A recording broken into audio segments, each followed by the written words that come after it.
Good evening, everyone, and welcome to the Strategic Planning Committee meeting. I'm Barbara Blake. I am the chair of this committee. I'm a Seven Sisters Ward councillor. So can I ask the committee to introduce themselves, starting on with my left? That's with Councillor Bartlett. Hi, Councillor Bartlett, councillor for West Green Ward. Hi, Councillor Dunstall, councillor for Stroud Green.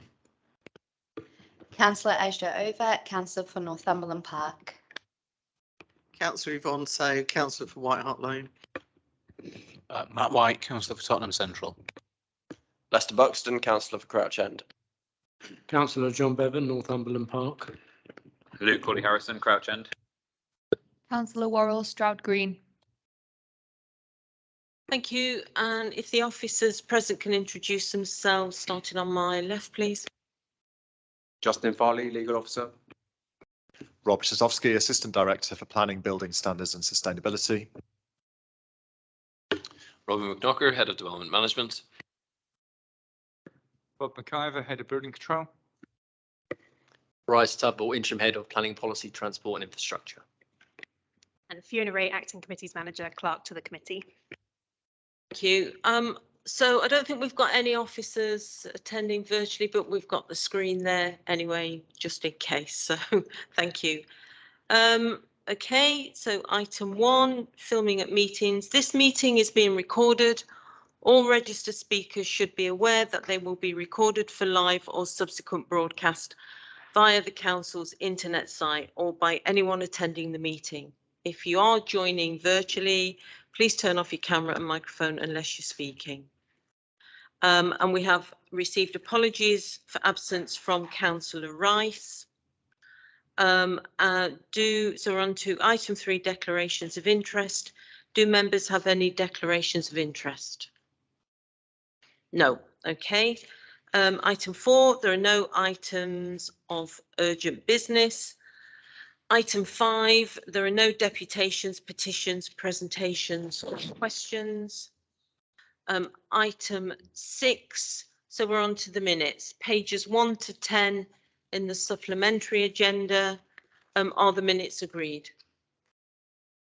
Okay, thank you. So we're on to item 7, which is planning and building control, the Q2 update. That's pages 1 to 14. This is to consider a report of the planning and building control up to September 2022. So the officers here, who's going to introduce? Yeah. Rob Szosowski. I'll hand over to Rob. Thank you very much, Chair. So this is the usual quarterly report. We've updated information in the report up to September of this year. So as you'll see, it's split into 3 main sections: development management, planning policy and building control. So we'll start off with development management, which starts on page 2 of the report, and that's Robbie McKnocker, Head of Development Management and Enforcement. So over to you, Robbie. Thank you, Rob. So just starting with the performance figures at paragraph 5.1, we've maintained our 100% performance for major applications. Minor applications has remained high at 91%, and there's been a slight decline in other applications at 98%, but still a very high performance. The PSO applications, which are some of the smaller applications, is at 87%. And given how busy it's been with a significant uptick in applications last year, some staff turnover, and quite a large chain of major applications, that's been quite a positive performance. Moving on to paragraph 5.3, we've determined 7 major applications this year compared to 6 last year.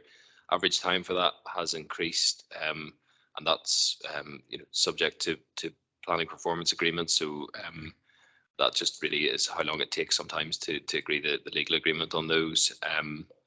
Minors and others have been comparable to previous years. A slight increase in the end-to-end times. Again, I set out in the report, some of that is an effort to deal with backlog applications, which have been on the system for a while. So we'll send the figures in the direction of increasing. And yes, that sort of backlog is reflected at paragraph 5.6, where our caseloads are about 62 per officer compared to 52 last year. And at 5.7, on-hand applications are up at 748 compared to 66 last year. And the over 26-week applications at paragraph 5.8, that's at 237, which is quite high. Those are the ones where they are eligible to request their feedback, which happens quite rarely, but we will be working hard to reduce that, and there are staff in place to do that. Sorry, excuse me. Turning over to 5.9, the pre-application advice. I think at the last one of these, we'd seen a sort of increase in the numbers, but not a comparable increase in the income.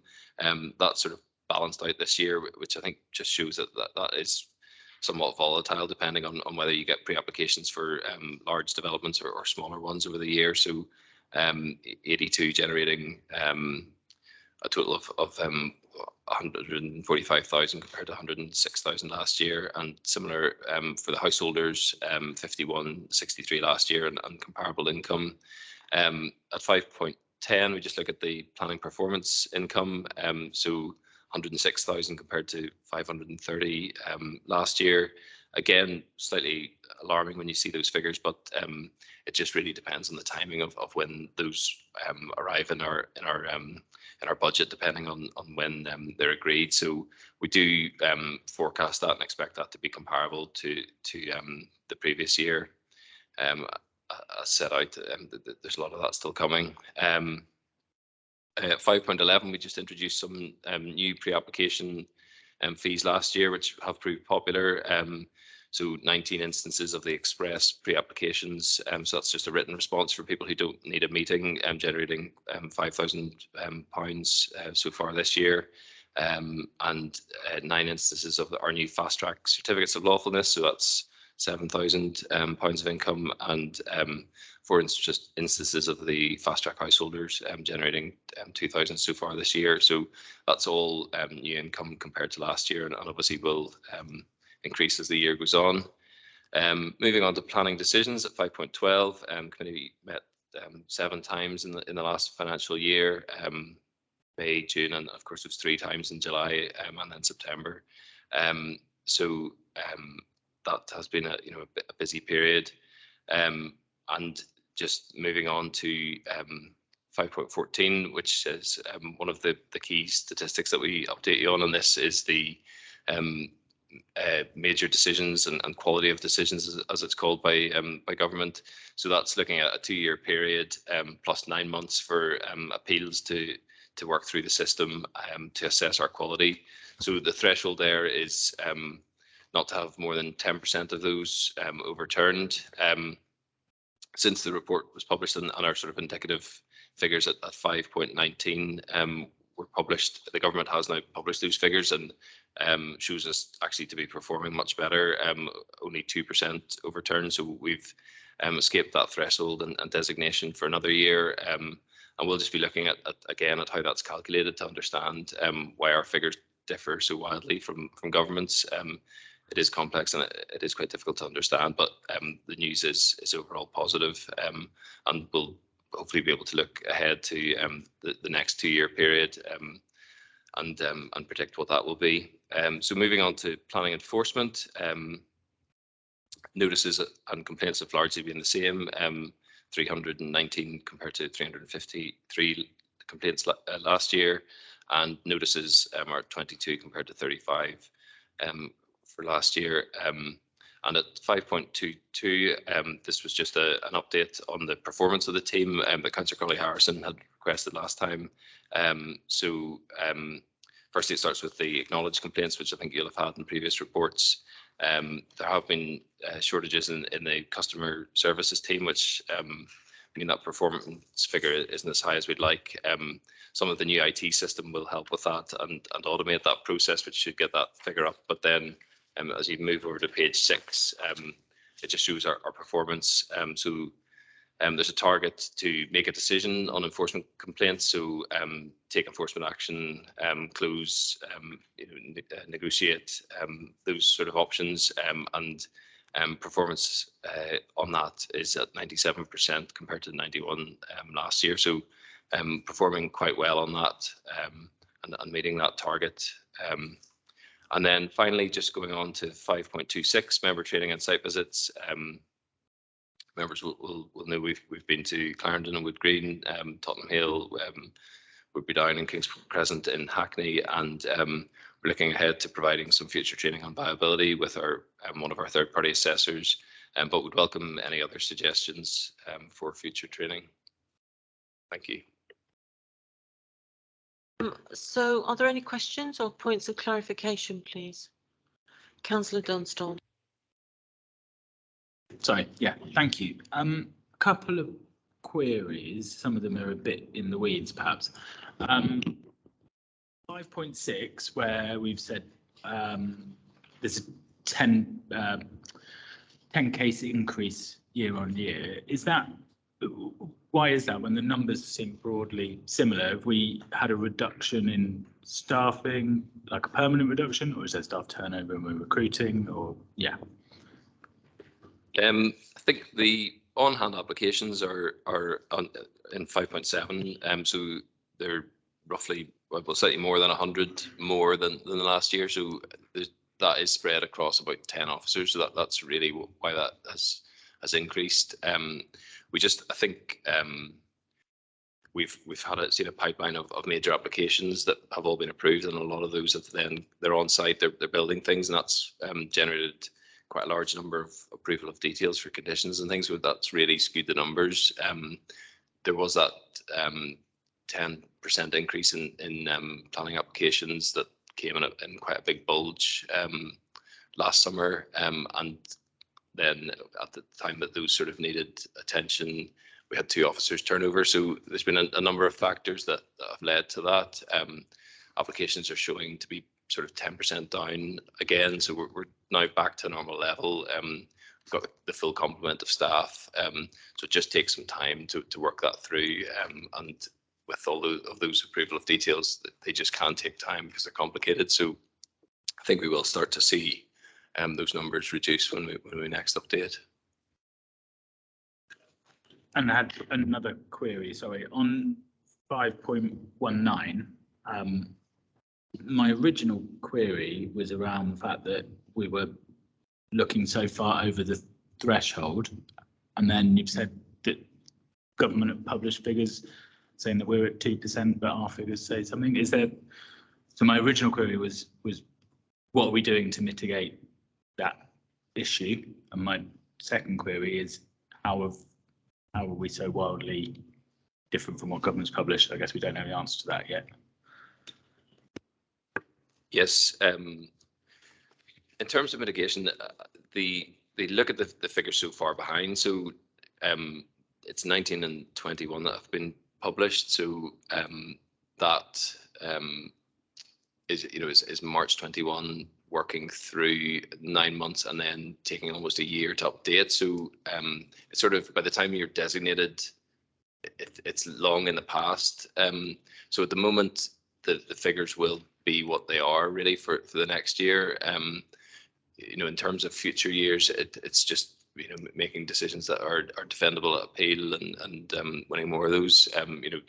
We've only got the Spurs Goodyard appeal decision outstanding at the moment. So on average, we decide about 40 majors over that 2-year period, and we've not seen any decline and probably an increase in that. So you would hope that even if we did lose an appeal like that, the figures will stay positive. And if we are designated in the next threshold, you can show a complete change in performance, and that you're heading in the right direction and defending that. In terms of why the figures are so different, I think in part the government do it as an average, so that does make it actually quite random. If you are comparing just by chance whether you've had an appeal land in a month where you've decided a lot of major applications or haven't, that really skews the figures, whereas we're sort of measuring it across an average of the 2 years to give us a better sense of that. So they will send us the figures and we can check and try and reverse engineer that again to get it right. But it doesn't seem like it should be so complicated, but it just really is. The guidance just isn't very clear, and we struggle to keep a tab on how the government are doing it compared to how we do it.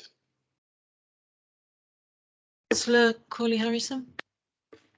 Thanks, Chair. I've got a few. Do you want me to fire them all in one go, or what was it? What questions have you got? Oh, Well, you know, just so I can plan the time. I don't know, like 5 maybe, something like that. I'll start going then. All right, well, because Procedure. I'm going to allow, this debate's going on till 7:45. So, you know, if you can keep your I questions. won't take that succinct. long. No, that's fine, Councillor Corley-Harrison. If you can keep your questions succinct. So, all Yeah, right. off you go. 5.7, sorry, 5.8 applications over 26 weeks. Just wondering, you say many are related to Section 106 sign-off, so that bit I get, but how many aren't, and for other reasons that actually we should have progressed quicker than they are, quicker than that amount of time. On the suggestion for planning,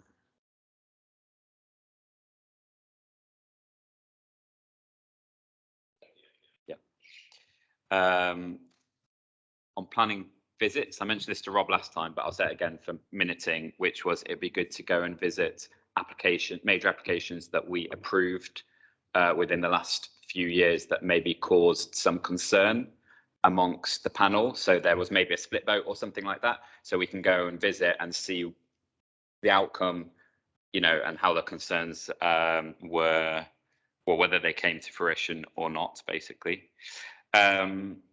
Thanks for doing the planning enforcement update stats. I'm just wondering whether potentially moving forward we can see a breakdown between resi and commercial on those, and whether we are way more skewed to one or the other in terms of taking planning enforcement action, and whether that changes year on year. And then also on the overturns, similarly, I think it'd be good to see a breakdown of whether they are overturns based on decisions of the subcommittee or decisions of officers, so we can know again whether it's heavily skewed towards one or the other. And that's probably it for now, actually. Thanks.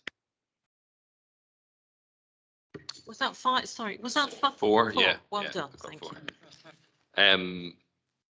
I would say of the 26-week applications, it's probably about 50-50.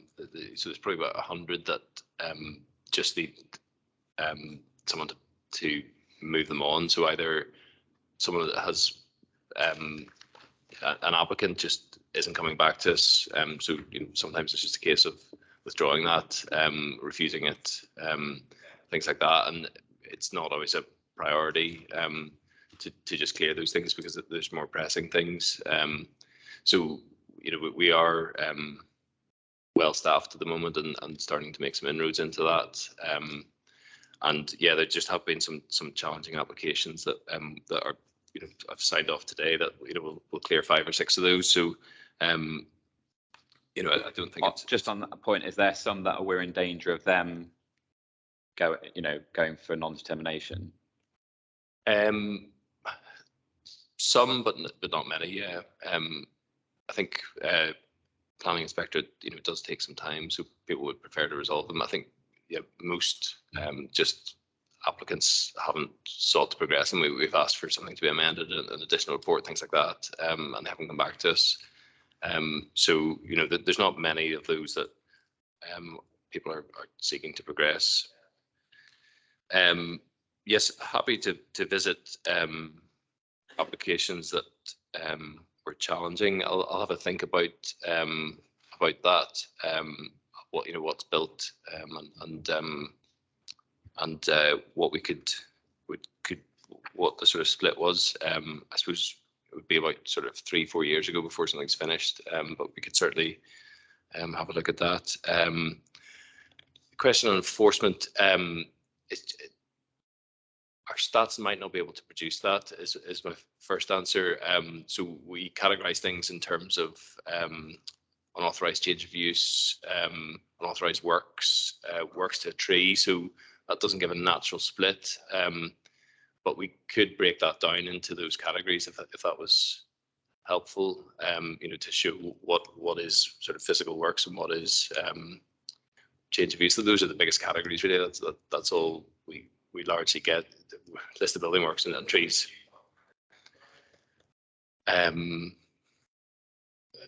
Potentially, I'm asking myself that question. I don't know whether it'll be able to figure that out. It will need a human input, and just where we get that human input, whether that's a complainant or the person logging it. So yeah, we can have a look at that. And yes, we did previously have on the overturns, we did have some detail on that.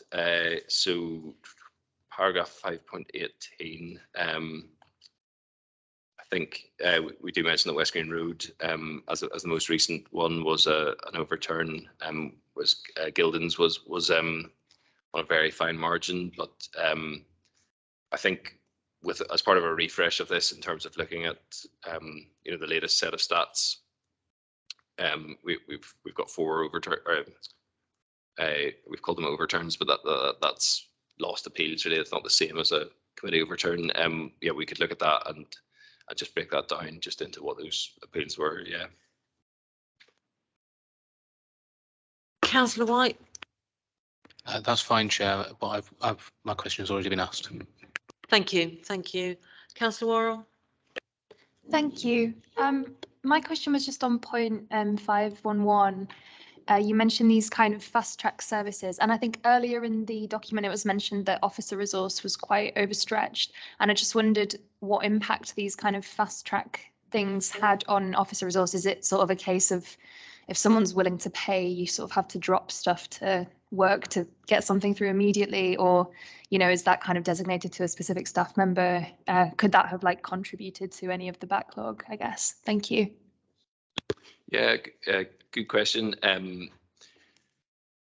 Really, I suppose they skip the queue is really the impact. So and the benefit is you're not doing any more work. You're going to have to do this anyway. So the income doesn't come. The cost is very marginal, really. You need to have enough capacity to make sure you can push things to the front of the queue, but they shouldn't be pushing other things down the queue. We do allocate on the basis that people have a manageable amount of workload. So knowing that they're on the allocation for fast track applications will be worked into that. We haven't created a dedicated team because we feel it's better for progression and morale to be dealing with a broader range of applications rather than necessarily pigeonholed. But we do try and circulate that so it's not constant and people can pick them up when they need to. 11. Yeah, 4 points. I note that the market share of building control has gone down to 41%. Not there yet.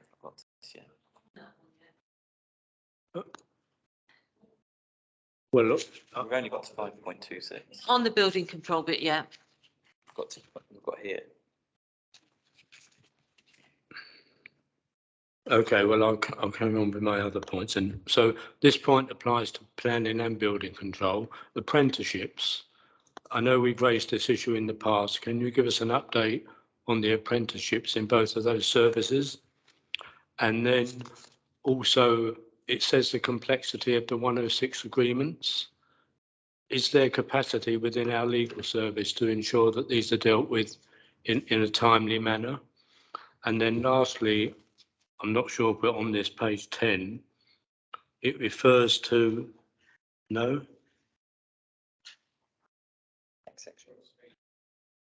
We're not on page 10 yet. Okay, all right. Right. I'll do that later. Okay. Thank you, Chair. I'll come in on the apprenticeships point. So we've only talked about that directly in terms of building control. We set up 2 posts in the service for building control apprentices.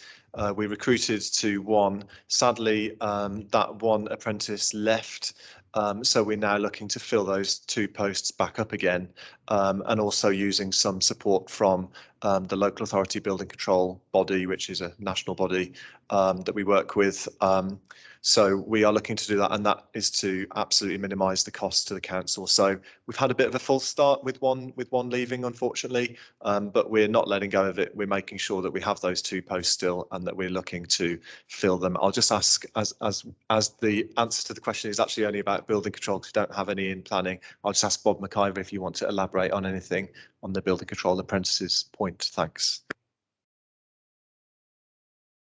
Yes, the one that we appointed, she was working with us for probably 6 to 8 months. But unfortunately, a previous job came back to her and offered her job back. She was made redundant during the COVID period.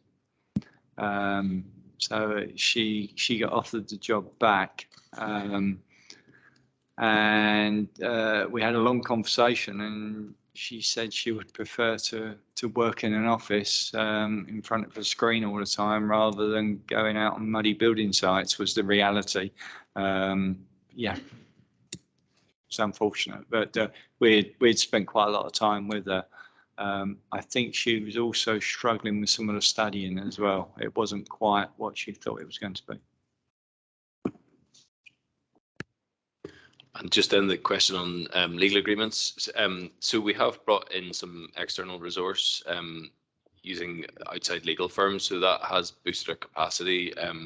And you know, at a crucial time where we have a lot of applications all coming through at the same time. So the fees for that are paid for by the developer, so that's not at a cost to us. So you know, that's given us a better blend of outside resource that can you know, improve capacity with internal expertise to you know, to help us day to day and across a wider range of issues. You say the fees are paid by developers. Does that mean they get, each developer gets a separate bill regardless of how much time the legal are taking on their application? How does that work then? Or is it all part of the application fee? I don't know whether Justin, you wanted to add. Shall I have a go? Yeah, it's in addition to the application fee, Councillor Bevan. It's paid on completion of the agreement for the time that the solicitor acting for the local authority is actually incurred in getting that document to completion.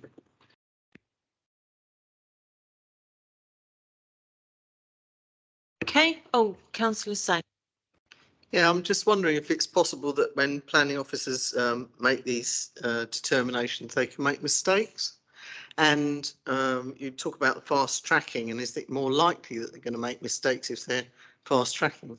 And I've raised a couple of issues because I've got a conservation area in my ward, and one of the replies was, through members' inquiries, was, "Oh, it's lawful." Well, explain that, please. But they haven't. So how do we redress if people do make mistakes? What happens? How do you pick it up? Do you review it? Yes, good question. The fast track application goes through the same checks as a normal application. So you know, there's no, they're not rushed, and there's no less scrutiny. They just come to the front of the queue.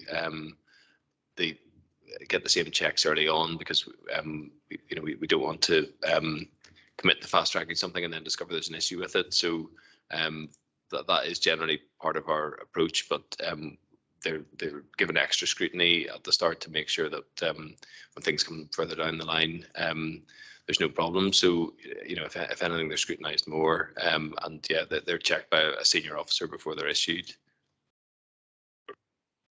Mr. Bartlett.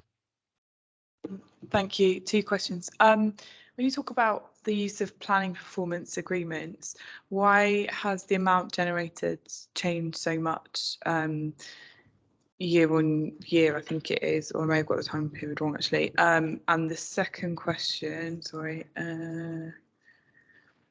you're talking about working to bring financial investigation services in-house. I wondered if you could say a bit more about kind of where that's got to. Thanks. Sure. Yeah. Yeah. The sort of discrepancy between the fees for this period last year and this year, yeah, do seem quite alarming. I suppose it's a bit like if you were selling cars, you could make 80 grand one month and nothing the next. So it really just depends on who's paid when. So looking at the forecasting of who owes us money, some of that's actually council projects that we know we're going to see that eventually, so we don't have to necessarily pursue it as aggressively. There's a lot of that still to come, and projections look the same as last year, really, in terms of those. Sorry, what was your second question? Sorry, bringing. Oh yes, poker. Yes, thank you. Yeah. Yeah. So at the moment we use Barnet Council services. So they sort of had a ready-made service that could do financial investigation for us. That does come at a cost. They take a sort of slice of the income. So we are just looking at bringing that in, which brings a greater slice of the income, working with colleagues in fraud and other parts of the council. We just want to ensure we've got that sort of critical mass of work that would ensure it was efficient to employ someone. We're also looking at an option with Ealing where it's more an hourly rate, so you're just sort of paying a consultant really. So we're just waiting for the right case to come through the system to try and use another option and see how that goes, and then see what capacity we have to do that in future. Okay, thank you. Thank you. So we are asked to note the report. Is this report noted? Thanks. Okay, so now on to item 8. Sorry, Chair. We've done the first bit of item 7.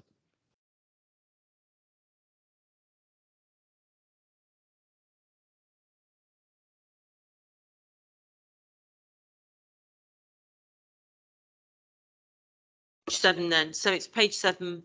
Oh, so we shouldn't have noted that report as yet then. All right. Well, save it. All right. Yeah. Yeah, thank you, Chair. And sorry, I didn't explain that correctly. Middle bit of the report is on planning policy and infrastructure. So that's pages 7 to 8, and Bryce Tudball is going to give you the headlines from the report. Thank you. So page 7 of the report provides an update principally on the new local plan, and the timetable for the new local plan is set out in the first table on that page. Key thing to note is that in early next year, we will be seeking approval to consult from this committee and then subsequently from Cabinet on a draft local plan. And the draft local plan is what we are spending the majority of our time on at the moment, shaping that up and preparing that. And at the same time that we publish the draft local plan, we'll also publish a comprehensive consultation report relating to the first steps engagement we carried out some time ago now. And we'll also be publishing all of the evidence which is set out in the second table on that page. So quite a comprehensive amount of evidence. I mentioned this recently at Housing and Region Scrutiny Panel, but I know it's not in this report. But in relation to the new local plan, we'll shortly be reconvening the new local plan member working group. For those of you who've had planning responsibilities for some time, you will have previously been involved in that group, but it's been reconvened. So that group is intended to be a kind of cross-party sounding board for the new local plan. And it's chaired by the cabinet member with responsibility for planning, so that's Councillor Carlin. And it comprises the members of this committee. So you can shortly expect a communication from Councillor Carlin with a date in your diary for that first meeting. And at that meeting, we'll ask you about what you'd like to discuss in relation to the draft plan, and we can organise an agenda for the next couple of meetings based around your priorities and your preferences. So just turning now to page 8, I've got a couple of other planning policy updates for you. A couple of bits of good news. So the council's revised community infrastructure levy charging schedule that took effect on the 1st of September. So that was quite a key milestone. So we're now collecting increased contributions from mainly housing development in the east of the borough. And then secondly, in July, the council adopted the North London Waste Plan. So that now forms part of the council's development plan. And that plan's also been adopted by all of the other North London boroughs who that plan relates to. And then just lastly, government launched a call for evidence recently looking at the effect of short-term holiday lets. So principally, we're looking at Airbnbs and the council provided a short response to that recently, indicating that we would likely support a light touch check for short-term holiday lets to ensure that the proliferation of them is not having unnecessary amenity impacts on different parts of the borough. So that's all from me. Thank you, Chair. Who's got, so let me just see who wants to ask questions. Right, okay, so Councillor White. Thank you very much, Chair. Yes, so it's good to hear that we're going to be, as we heard at the Housing and Regional Scrutiny Panel, that we're going to be reconvening the working group. I just wanted to check kind of just a couple of procedural things. One is there's only one meeting left of this committee that's currently scheduled before the council AGM, which is in February. Are we confident that we're going to have the draft local plan ready in time for that meeting? And if not, I just want to check with the chair that we will be scheduling a meeting in order so that we are able to provide our comments formally and approve or otherwise the local plan. The other thing that I wanted to ask was, from my point of view, one of the things that's really key is providing genuinely affordable housing. I think that's a key for this council's administration, and I think it's really important that we have the knowledge as a committee to allow us to scrutinise the draft local plan, because it's important that we have the policy that will allow us to kind of hold the developers' feet to the fire, really, so that we can try and get as much affordable housing as we can out of them, because we know we need more than we are actually able to provide. So just about that viability training that's promised, how soon are we going to get that, and are we going to get that in advance of the meetings of the working group, so that we've got a little bit more knowledge and ability to see what we are actually able to do in policy terms in order to get over that hump of kind of insisting on more than we're able to do at the moment in terms of affordability. Thank you. Thank you, Councillor. So we don't have the full trajectory to Cabinet mapped out in detail yet. So thank you for making me aware of the current situation with the Street Planning Committee.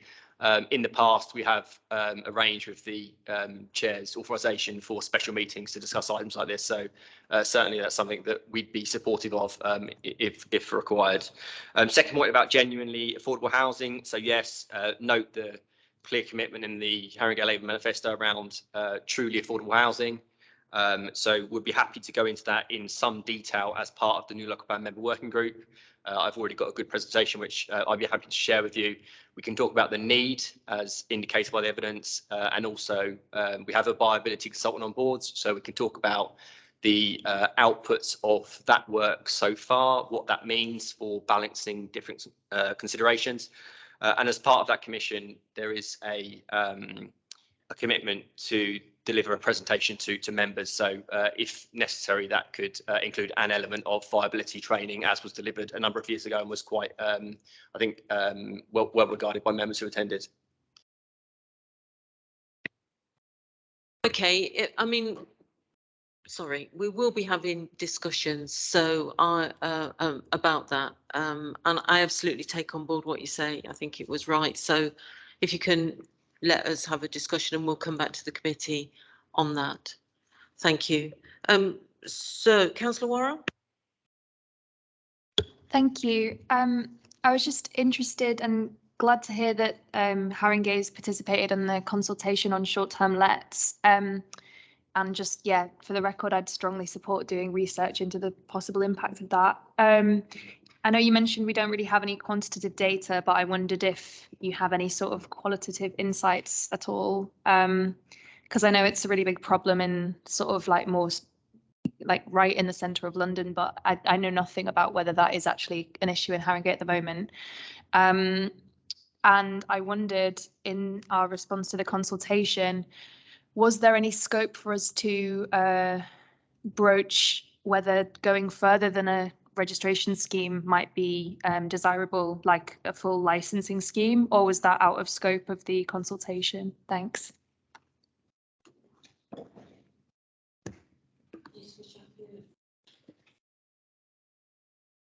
Thank you. So in relation to that call for evidence, so we did have a discussion with colleagues from various parts of the council, including enforcement. Based on the qualitative evidence we currently have, there isn't as we can identify, a significant issue with short-term holiday lets, as you might experience in central London. There's only a small number of enforcement cases which relate to Airbnbs and so forth. I think we've got a certain amount of protection in London based on the 90-day limits, which they don't have outside London. So perhaps that is of help. So I think really we're keeping a watching brief and we're open to the prospect of doing a bit of qualitative work if necessary. But certainly it looks like it could be a growing issue. So we'll keep that under review. And in relation to the consultation, so it was more of a call for evidence rather than a consultation. The government has set out a number of possible options for dealing with the issue, which included do nothing, light touch checks, which was kind of the middle option, and a full kind of registration scheme. I think our view for the purpose of that call for evidence is based on there being limited issues in the borough at the moment, as far as we can see. Probably the middle option is about right for Haringey. There are questions over if there was a kind of a more comprehensive registration scheme, how that would be delivered, would it be properly funded by government, and how that would be carried out by councils essentially. So for the moment, I think we support the middle option, but again, that's we're prepared to keep that under review. Paulie Harrison. Thanks, Chair. On the local plan working group, I think it was a while since we last convened. In fact, I think it was chaired by Councillor Hearn, which means it was under a different leader. And I'm just wondering whether there had been submissions made since we convened as a group that have made their way into the local plan as a result of the leader changing and then obviously the elections this year, or whether they may have come but they've been parked and they're for us to review, etc. So that one on that. Then on SIL, I'd be very keen, maybe more for Rob, very keen to know the timetable for SIL. Certainly in Crouch End, there is absolutely huge desire to access the SIL money because we didn't access it last time. And there's a number of projects which really could do with it because funding's been withdrawn from other TfL and other pockets or whatever. So what is the schedule for the community SIL spending? And then also what's happening with strategic SIL and where is that being spent and how regularly is it being spent and who's deciding that? I think that would be good to have a report on, or some briefing note maybe for councillors on that. On the call for evidence, who checks it? Is it cabinet member? Is it chair of planning? Who checks it, or is it an officer who checks it before it goes out? And kind of, are there different checks depending whether it's a call for evidence or a consultation? Again, I recall we did the response as part of the working group that we all fed into on, I can't remember what it was for, London Plan maybe, and we all fed into that, but obviously not on this. So I'm just wondering what the process is there and how it differs. And then also, I was wondering whether you had any updates on what is happening with any Article 4s at the moment in Haringey and where we are with those. And then finally, is the kind of the Gove white paper dead in the water and we kind of forget about it now? Or has that just been parked and is it coming back? Did we submit to it or not?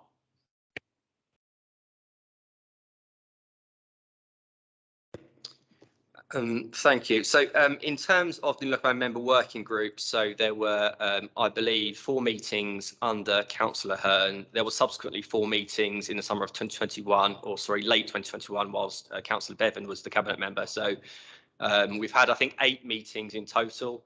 And I think we're looking at 4 or 5 more meetings in relation to the draft plan. So yeah, keen to get that up and running again soon. Now, the first steps engagement closed at the end of 2021. So we did give some comprehensive feedback to the working group on that in 2021 as part of those meetings. There hasn't been a consultation since. There's probably an update we can give the group in terms of evidence, but there haven't been any more submissions from stakeholders or members of the public since then to make you aware of. Second question was around SIL spend. So back in 2021, we emptied effectively the strategic SIL pot. So it's been in the process since then of building back up again. So we're doing a bit of work at the minute to establish how much money we had at the end of the financial year. Once we're clear around that, then we can look at whether it would be appropriate to hold another spending round. But we don't yet have a date for that. But once we have an update, we'll be happy to let you know. In relation to holiday lets, you asked about the process. So in terms of composing the response, we set up an officer working group comprising members of housing, development management, enforcement, planning policy, and a few others. So we had a good chat around that. So I put together a draft response, and that was agreed by Councillor Carlin through one of her regular one-to-ones. So that was the route of governance we took there. In relation to Article 4 directions, we don't currently have any firm proposals to deliver any new Article 4 directions. We're keeping that under review. The key focus at the minute is on the new local plan and addressing any issues to the extent that we can through the new local plan. Once that's adopted, then the team will have a bit more capacity to pursue things like Article 4 directions, and happy to take guidance from members of this committee in the future about what they think the key gaps are that might need to be addressed. I'm very sorry on your last question. I can't actually read my handwriting. I think the most we can say at the moment is that there continues to be a lot of uncertainty around the future of the planning system. I think the direction of travel in some areas is quite clear in terms of more engagement, more collaboration through the planning system. The planning system being more data-led, more digitised, more friendly to your average man or woman. So I think we're already looking at doing that, future-proofing our existing plan. And I think it's just a case of we're just going to have to wait and see whether some of the proposals come into fruition. I think in the last 5 years, we've had numerous announcements of major proposals. A lot of them haven't eventuated. So again, keeping that under review, I think, Councillor. I'm happy to come in, Bryce, if that's right.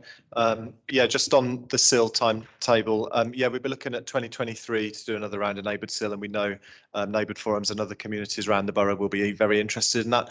And we want to make sure we do an even better sort of co-design and more collaborative approach with communities on that as well, akin to participatory budgeting potentially.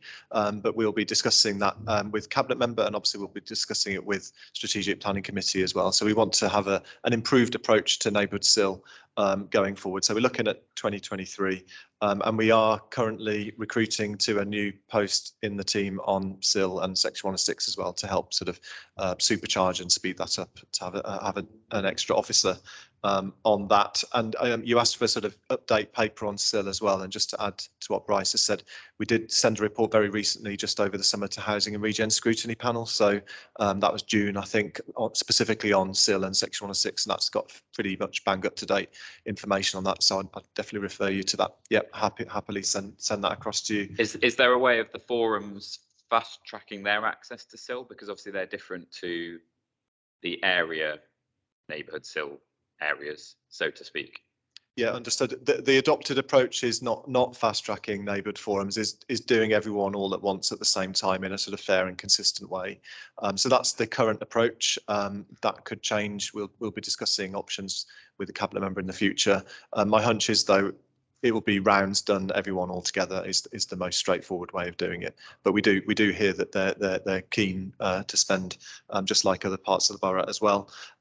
So yeah, that's just a bit more to add on to the SIL point. And just on the you mentioned the Gove white paper. I think the white paper you might be referring to is actually the previous Secretary of State, which is Robert Jenrick. He had the sort of white paper with the 3 development zones and all of that going in. That pretty much was sort of thrown in the bin not long after. But then Michael Gove did come in and did the sort of levelling up paper, and then that turned into the Levelling Up and Regeneration Bill. So the Levelling Up and Regeneration Bill is still with Parliament. It was placed in the spring, early summertime. That's still in Parliament. So who knows where that's going to go. So that's the latest on it, is the Levelling Up and Regeneration Bill. From that though, so that's obviously primary legislation. There's likely to be consultations on secondary legislation, so regulations and policy.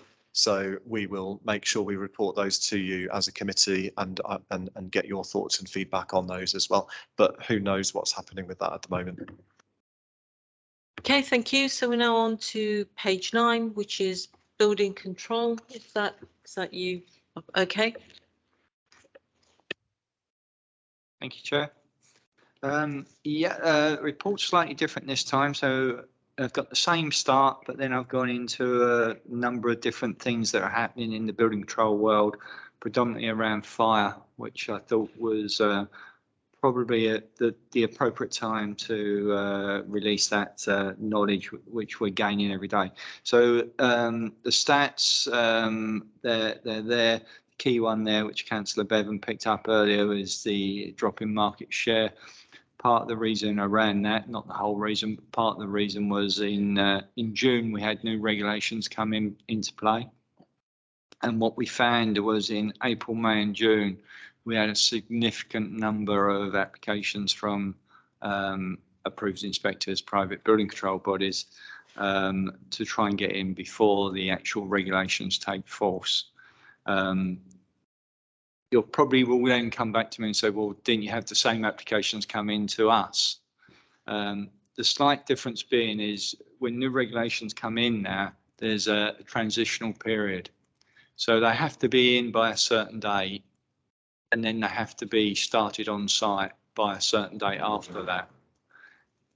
With initial notices from approved inspectors, we never know when they actually start. They don't have to submit a commencement notice to us. So of all the initial notices we get in at any one time, some of those may just be chancing their arm to get the contract. We never actually know if that work starts on site. The only then information we get back is when that work's finished, when they have to issue a final certificate. So that's part of the reason. It's not all the reason.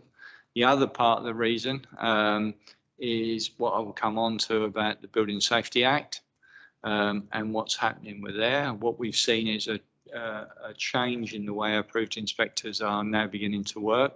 They're targeting what we would class as our normal bread and butter work, and normal work in normal Haringey work at normal extensions, normal loft conversions, and that sort of thing. So they're really aggressively targeting that type of work as well. So that's the other side of the coin, rather than going to the high rise, high risk type work.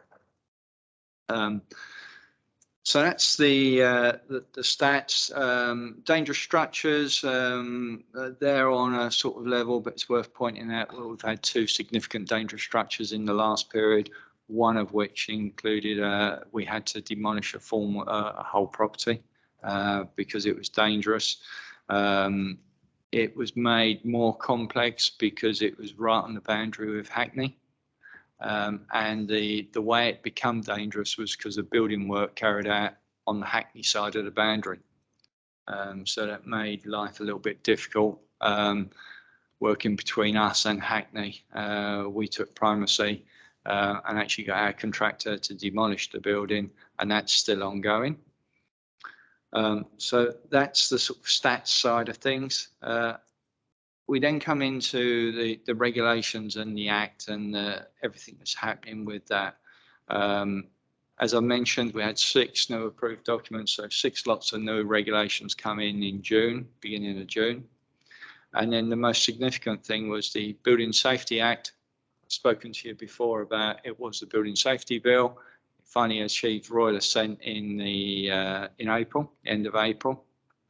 So that's when things started to happen. So after the royal assent, the Building Safety Regulator then came into being. Previous to that, it'd been in shadow format in the Health and Safety Executive. Now it's an entity in itself. And it created a position called the Chief Inspector of Buildings. And going forward, any buildings over 18 metres high that are residential buildings will be going to the Building Safety Regulator. They won't be coming to Haringey Building Control. Building Safety Regulator will be the building control body. And I think paragraph 5.37, the first sentence in that is the key bit. The Act removes the choice. So for in-scope buildings, the Act has removed the choice of provider. Yeah, you've got no choice. You can't go to a private building control body. You have to go to the Building Safety Regulator. At this moment in time, I say at this moment in time because there's lots of consultation and lots of work going on, the Building Safety Regulator will use local authority building control. So Building Safety Regulator will be using us. So for us, there's no real change in what we do, other than the fact that it's not me signing the completion certificate at the end of the job. It'll be the Building Safety Regulator. So if you like, we're a consultant for the Building Safety Regulator. Moving on, I'll just pick out some key points. We have to remember that the Building Safety Act, where that's come from and why that's come about because of what happened at Grenfell and then Judith Hackett's report. So, and we have to remember that part 2 of the inquiry will be reported on any time towards the end of the year. We think in early 2023. It could well happen that the inspector could make some fairly dramatic recommendations, which could change some of the stuff that's in the bill. One of those recommendations could be to do away with choice, full stop, across all buildings, or anywhere in between that. It's not to say that the government will take it on, but the part 1 of the inquiry, the government took on all the recommendations. You will remember a lot of that was around the fire brigade and stuff with the fire brigade. Going through the bill, one of the key points in that as well, and this is a major change for building control, for the building control industry. All building control professionals have to be registered with the Building Safety Regulator. So that means that all our staff, all staff in building control will have to prove their competency and be registered to do the work with the Building Safety Regulator. If I took the worst case scenario, if none of our staff took the competency exams and so couldn't get registered, we couldn't provide a building control service in Haringey. Worst case scenario. Hopefully all the staff, at the moment, all the staff are what's classed as level 6 surveyors, which is the highest level, so they can do any work in the borough. So they've changed the way that's worded. That's called Band A, Band B and Band C going forward. So I will be aiming to get all the staff that we've got Band C surveyors so they can do all the work. That's got pros and cons because that then makes them highly attractive to not only other local authorities but approved inspectors as well. So that's a massive challenge that we have going forward. And it's the biggest change since 1984 when the original Building Act was brought in and approved inspectors and the concept of competition came in. Just going through some other key points, and again, you'll be familiar with Gateway 1 at planning stage. You've heard about Gateway 1. It's been in since August last year. In fact, at planning committee, you've seen comments from Health and Safety Executive on some Gateway 1 applications. Gateway 2 and Gateway 3 is likely to come in at the moment. It's penciled in to come in October next year. And that's Gateway 2 is the design stage. So that's you can't start on site until you pass Gateway 2. And then Gateway 3 is the occupation stage. And they're both likely to come in at the same time.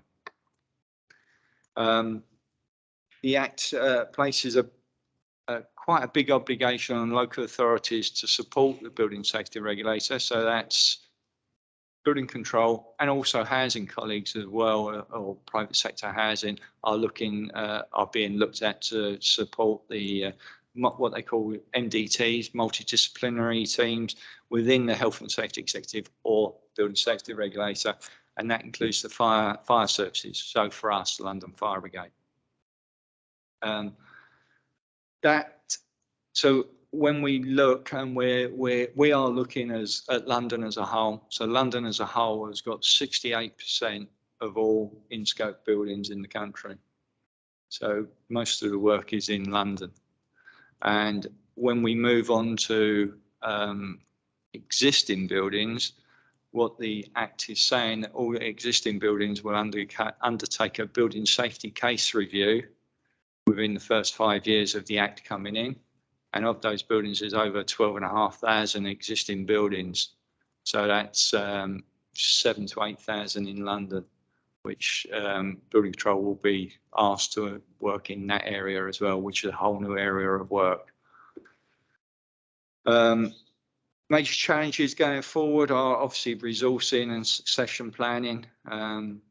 Competency levels and training plans is really big for us at the moment. It means being encouraging staff that, yeah, they're not too old to take exams and pass these. They've done it once before. I had to coerce them into doing that. Now I've got to try and coerce them again. And this time it's different. It's not just on fire safety, it's on the whole remit of building regulations. So all the regulations from Part A, which is structure, all the way down to Part S, which is charging of electric vehicles now.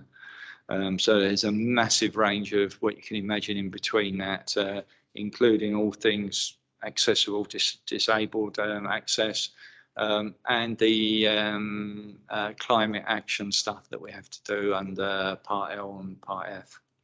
So there's a hell of a lot of work to do there. Recruitment and retention is obviously key. We mentioned just briefly about apprentices. So what LABC, if you like, our professional organisation who does a lot of work for us, what they managed to do was get funding from, well, no, they've applied for funding.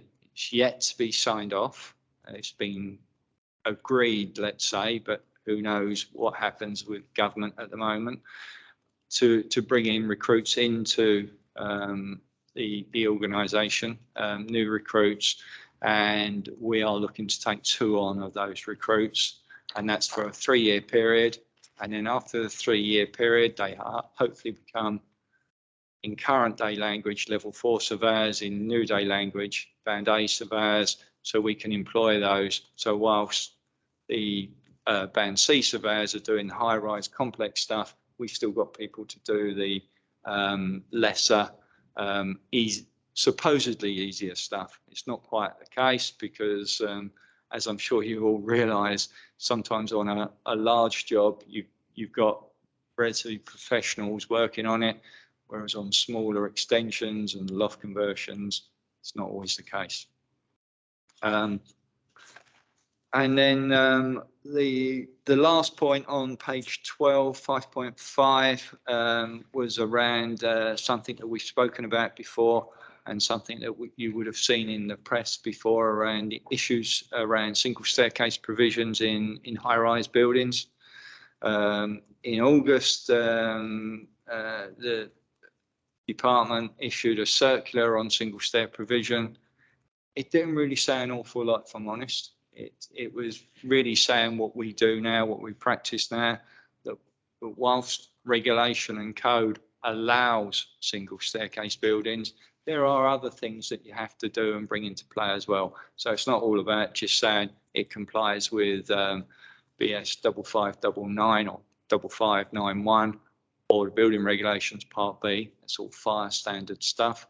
It has to comply with your structural elements, and they have to be increased. So you have to do additional checks. That's what that was saying, and that's what we actually undertake at the moment. So, for instance, that's what we've done and are doing at the moment at the high-rise buildings. What we know they're down in Tottenham Hale and on the Clarendon site, for instance.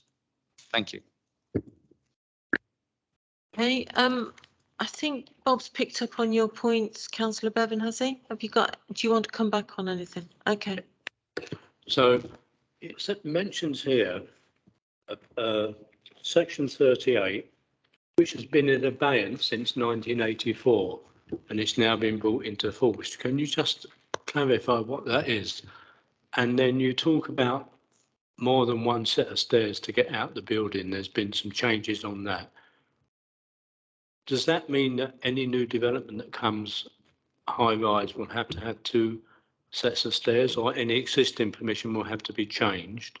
And then also you talk about all your staff having to take exams, which must be quite scary for some people. How do those exams work? Do they all sit in a hall and are rigorously marked and watched, or is it online exams where they just go through and make sure they tick all the right boxes? I'm just interested how that all works for them. Yeah, right. I'll take the exam question first. And yes, it's like going back to school. It's like doing, in my case, O levels and A levels and degree exams again. And it is in a hall. You are moderated. And for what I'm talking about, the Band C exams, it's a 3-hour exam in the morning followed by a 3-hour exam in the afternoon on the same day. And yeah, most of my staff, until they did the level 6 exams, hadn't done exams for probably the younger ones was, even they were probably 15 years, but most of them were 20 plus years.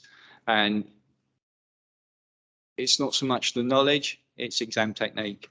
And I was in a meeting today with LABC and they confirmed that when they're marking the papers, they can see it's quite nice and legible at the start. And then at the end of the paper, they're struggling reading it because they know that people are running out of time. And that's the thing, it's time. Generally speaking, at the moment, there's a lot going on in the industry. So a lot of people are saying, why do we have to take exams? We've been doing this for 20, 30, 40 years. We're competent, but there's degrees of competency and you may have been doing it wrong for 20, 30 years. And things change as well. Things have been changing for a lot. And unless you've kept up with where we are in the industry, you won't have that. So, yeah, that's going to happen. And that is some twisting arms and coercing people. Single stairs. I think you're referring to page 12, and it doesn't say it needs 2 stairs. It says it has to be reviewed. The legislation as it currently stands, the legislation and all the codes of practice say you can have 1 stair. So there is no legislation. I've been talking to a lot of developers, had a long conversation with St Williams, who you all know at Clarendon. And in fact, I'm going to meet with their wider group next week to talk around this point. And single stair, you can still do it, but you have to prove other things. You have to go through the quantitative or quantitative design. Now, when we get single stair buildings, it's not just Haringey Building Control is checking it. we send it to a third party peer assessor as well, and they check it as well. So it's checked by Haringey surveyors, and this is where it comes through Haringey Building Control. It's checked through Haringey surveyors, and then where it's high or got a detailed fire strategy, we pass it on to a third party to do that third party assessment as well. And then the section 38, section 38 of the Building Act has been there since 84, but it was never enacted. It's now been enacted, and before it's been enacted, it means it was very, very difficult to claim against a local authority for mistakes made. It was only very rare, and there was a lot of people had tried, and there was case law where you couldn't do it. So I could point you in the direction of various case law where it was thrown out and you can't do it, especially on monetary loss. You just can't do that. That's changed, and they've now enacted that. There's still a lot of detail to come out of that because they're bringing out secondary legislation around that, because that's got quite a big change in the industry. Could affect what our own insurers, how they can insure us going forward. And just to emphasise what Bob said about single staircases, which is really useful and important advice, because I know it comes up at planning committee, and it is obviously an important issue in terms of fire safety. So yeah, single staircases can be capable of being acceptable in tall buildings. Doesn't need to be 2 staircases where it's a tall building. What this new guidance on page 12 says, the new circular that was issued in August, it talks about having detailed fire engineering analysis, or sometimes things like fire statements, which we've referred to already at a number of planning committees. So that may conclude 2 staircases needed, or it may not. So it's about that detailed fire engineering analysis, all the other measures in place in a building that can ensure safety. So just wanted to emphasise what Bob had said, because I know that this is a matter that's important to planning committee, and it's important to us as well. So I just wanted to make that point. Thank you. Okay, thank you. So page 13, is that doing? We've finished. We've finished that, right. So just moving on. Sorry, you are, sorry. Oh, did you? Oh, all right. Go on then, Councillor Clovelly-Harris. How many questions have you got? One. Right, thank you. Somebody had a hand up this side. No. It was about the programme of works that the council are doing on their current council stock, and particularly the low rise as a result, in part as a result of the Hackett review, and so for instance, the installation of fire doors where previously there were period doors and all of that sort of thing. As your department, Bob, really are the experts in all this. Do the housing come to you and say, what do we as the housing provider need to do on our housing stock to bring them up to code? Or is that a decision just from housing, and you only get involved when they have installed doors, windows, whatever it is? Because obviously there's a lot of leaseholders that feel like they are being forced to have work done on the back of the Hackett report, which actually doesn't say that the work needs, it's not a legal requirement of the council to do the work that they're doing. It goes beyond the legal requirement. Just wondering what your play is there with the housing department. Yeah, we do get involved, but I'm afraid it's the latter part of what you described. So what happens is a fire risk assessor does a fire risk assessment of these properties. So that's a qualified fire risk assessor will go into these, and these properties are what we would call converted street properties. Housing call them they're street side properties. So it could be 2 flats, 3 flats, sometimes 4 flats, but generally low rise, generally 3-storey normally. And where the fire risk assessor goes, it goes into the common area to review the common area. And part of that is looking at the fire doors, the decoration, and a fire alarm. So they have taken the view, they've gone in and they're changing all doors, they're doing decoration, and they're putting in a communal fire alarm. So a communal fire alarm is just that. So if there's a fire and it's linked to the smoke detections within each flat, so if the smoke detector goes off in one flat, it will set communal alarm off to alert people upstairs or downstairs. So that decision was made. They then put it out to a contractor called Mullally. Mullally are doing it, and they've come into us, and we're going round and inspecting the works as it's going on, making sure that the works that they're doing complies with the regulations. So the doors that they put in, the correct doors, been put in correctly. Obviously, there's no point in taking the door out if you're not putting a fire door in and putting it in properly. So it's been hard work, because I think they've allowed something like an hour and a half to do a door. And anyone who's done some work, so it's quite hard to put a door set in and get it working like that. But the hardest point is trying to get the residents and the leaseholders in, being around, agreeing to the doors.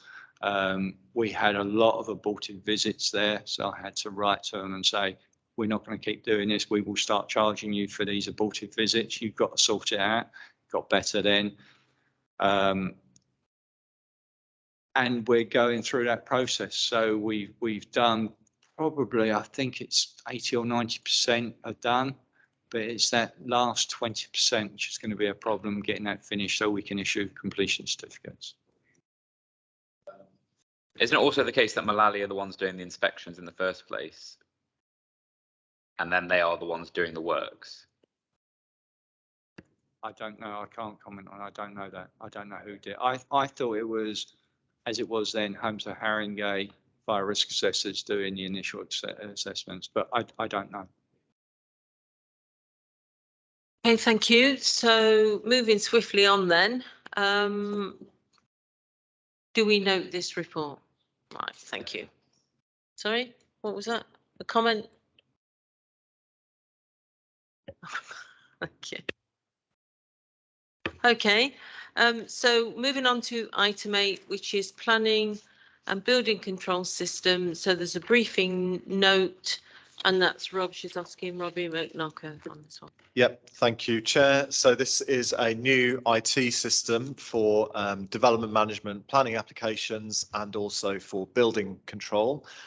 So most of it is back office, and most people won't notice too much immediate or significant change on the outside, but it will also update our sort of public access planning web pages where people and yourselves go to view planning applications occasionally, particularly where residents are interested.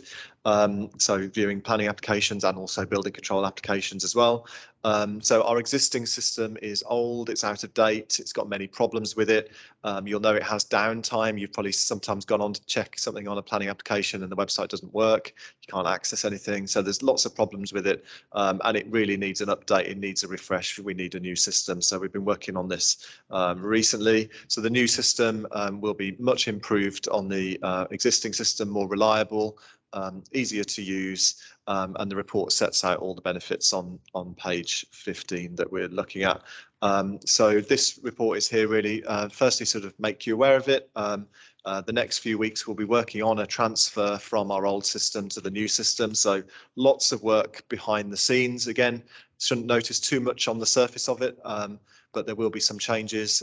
So one of the key messages we just want to get across is, bear with us a bit. We won't be fully up to speed on everything because we'll be working on this new system transfer as well. So a little bit of a message there on just bearing with us while we transfer to this. The team are working hard in the background to move everything across. And longer term, there's lots of opportunities with the new system. At the moment, we just focused on getting the sort of basic system across, but there'll be lots of opportunities in the future going forward for us to add lots of new features, improvements, bells and whistles and all sorts. And we often hear yourselves as councillors and as the committee suggest improvements to what's online, be it how documents appear in a big long list, all that kind of thing, keeping residents and people up to date on the progress of a case, a particular case, things like that. So there's lots of opportunity going forward to add on and improve even more the system going forward. At the moment, we're focused on getting the basics transferred over from the old to the new system. So so we set those things out on the report. So it's happening in the next few weeks, and bear with us while that transfer goes on. So we still have Robbie and Bob here to help answer any questions about the new planning application and building control system. Thank you. Councillor White, who? Councillor Bevan. Okay, Councillor White, please. Thank you very much, Chair. Yeah, this sounds good. I just wanted to check that while there's the migration period, obviously there'll be a time when people won't be able to use the online system to do what they normally would be expected to be able to. Can I just get some assurance that what they see when they try and do that on the screen isn't going to be like, you know, a blank page? It's going to be a message that clearly tells them what they need to do in order to do what they need to do, what they want to do. Yep, I can take that one. Yes, so already there are some banners up to explain to people that they might experience issues and talk them through both the positives and the potential negatives of the system. So we are trying to minimize downtime as much as possible. We may run both portals at the same time to ensure that people can look at old applications as well as at the same time using the new system. So we are very live to that is our sort of window to the world, and we have to make sure that it's clear and we aren't frustrating people. Well, good luck with that anyway, but the proof of the pudding and all that, Councillor Bevan. Yeah, I've raised this issue before. It can get quite complicated when you're sending in members' inquiries and enforcement things, and you get a reply that comes back totally separate from your original email. That happens all the time with enforcement. Then you have to search all your emails. Who raised this issue with me? Who do I have to go back to? From the public, you have to. So I'm asking in the new system, can every inquiry that you get from the councillor have the original email attached with the reply? And then another second point is, it's really awkward. I find it really awkward when you get pictures. It shows you the front of a house on one page, the existing, and then the changes are on a second page. And we've raised this in the past. Can the developers not submit so that you can compare the old and the new on one page rather than having them on separate pages? I don't know if the system can do that, because that would be a great help to lay people, to be quite honest, I think. I'll come in on the first point about sort of member inquiries, and I'll ask Robbie to come in on the second point about sort of diagrams and images and plans. So yeah, you have raised it. Yeah, sometimes it's us and we haven't kept in the full trail of emails on the member inquiries. Sometimes it's the member inquiries team. So apologies when that's happened. I totally sympathise with that problem. That you want the full history, so you don't have to go digging through your emails to get back to it. So we have reminded and refreshed our approach with teams to make sure you've got that background all in one place, so it's all there at your convenience. That won't change with the new system. The new system won't change that at all. That's just our way of dealing with members' inquiries that will address that. And I'll ask Robbie to come in on the second question.